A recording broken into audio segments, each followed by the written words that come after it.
ગ્રહણ કરી અને પાઠમાં સંમલિત થવા વિનંતી છે। બધા જ ભક્તો શ્રી હરિના પાઠમાં ધ્યાન દઈ અને એક ચિત્તે બધા પાઠમાં ધ્યાન આપે અને એક સ્થાન પર રહીને પાઠ કરીએ કે જેથી એનું ફળ આપણને અનન્ય મળે અને બધા જ ભક્તોને જો પોથી ન હોય તો ફક્ત ને ફક્ત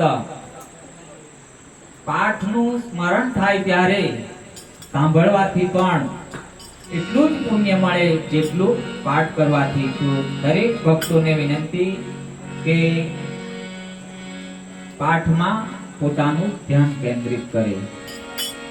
તો હવે પછી આપણે પાઠ શરૂ કરીએ. બોલ શ્રી ગણપતિ ગજાનન